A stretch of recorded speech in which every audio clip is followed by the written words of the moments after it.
كيس ولا 30 كيس عطاك اياه مجاني. هالكيس تقدر تستخدمه في الخير في كل شيء. انا بقول نقطه وعبد الرحمن يقول نقطه.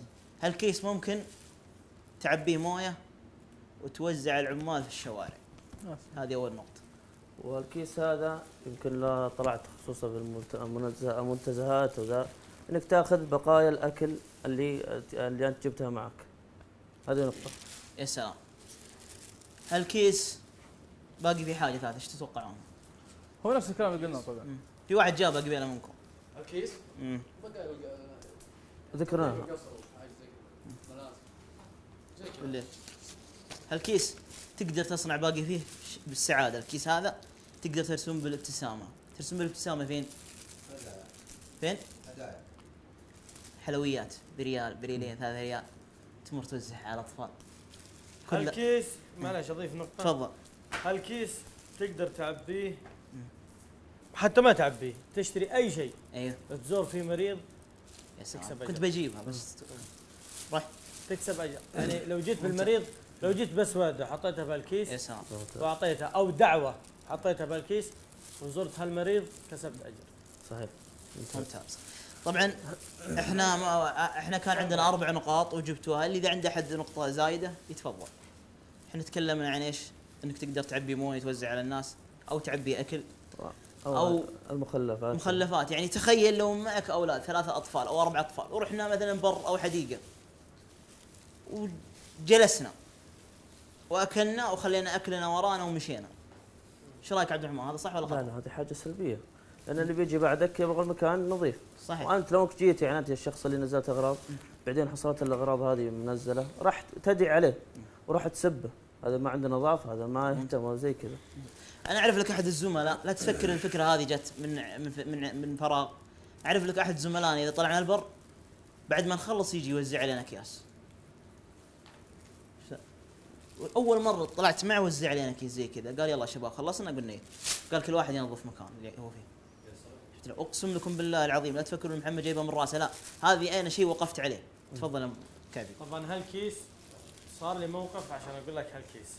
الحين احنا لو اني بالسياره وشربت وطشيت، يعني خليت الكيس عندي او طشيت الكيس وطشيت العلبه وراه، فواحد كان ينصحني الله يسعده عبد المجيد العسيري الله يوفقه، قال يا اخي والله ما ينفع، الحين العامله شوفوا وينه وهو قد نظف المكان اللي انت طشيت فيه. يا سلام عليك. شوف وينه الحين بيرجع له. قلت يا عمي بيروح يتركها. ايه يمكن يطش على السياره ولا حاجه. لا يعني اللي برضو زعلني انه جد العامل نظف المكان ذا. شوف راح ورجع للمكان اللي انطش فيه. من جد يتعلم. هالكيس تحطه فيه تقفله. صحيح. لا قرب انت بكرامه حاول زباله تحطه فيها. انا ليش قريت فمن يعمل مثقال ذره خيرا يره، هذا خير صنعته في حياتك راح تيجي يوم القيامه وتلقاه قدامك. لكن كذلك الكيس هذا له سلبيات. ايش؟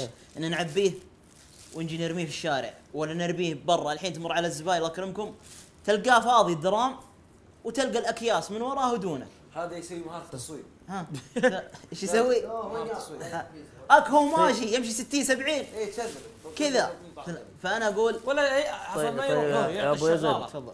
طشي. قبل شوي ذكر ابو يزن يقول في ايجابيات يعني الكيس خصوصا النظافه. فيها اللي ورد عن الرسول في حديث في معناه عن رجل ازال غصن على الطريق فغفر الله له وادخله الجنه. فهذه من ايجابيات يعني هذا فضل ما طلع عن الطريق. وإما طلع عن طريق من شعب الايمان ما طلع عن طريق. تتوقع ليش كتبت الكتابه هذه؟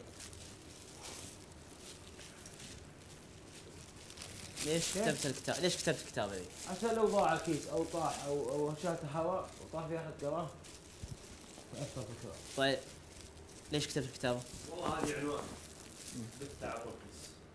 طيب ممتاز. عبد العزيز عاد ايش؟ كعبي ما خوينا ما حد جابها لحد الان. ها افا عندي انا الكتاب يلا الحين اللي يعني ما يبغى ليش انا كتبت هذه على الكيس؟ عشان الكلمه دي التربيه صامت فيها على خير. حارث هذا شعاركم وشيء ثاني المجموعه كلها فيها خير ان شاء الله. و يعني تعتبر ان شاء الله بادرة طيبة بإذن الله.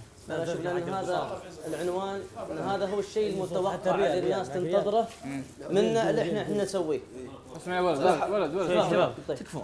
حطه يا شباب، لان هذا الشيء هو المتوقع والشيء المفروض اللي احنا نسويه كقدوات، يعني مع ان ما نرى نفسنا قدوه، يعني قدوتنا هو رسول محمد صلى الله عليه وسلم، لكن الرجل حطنا ان انتم تقدرون تغيرون صوره ومفاهيم الناس كلها، فهذا معناه انتم يا نجوم برنامج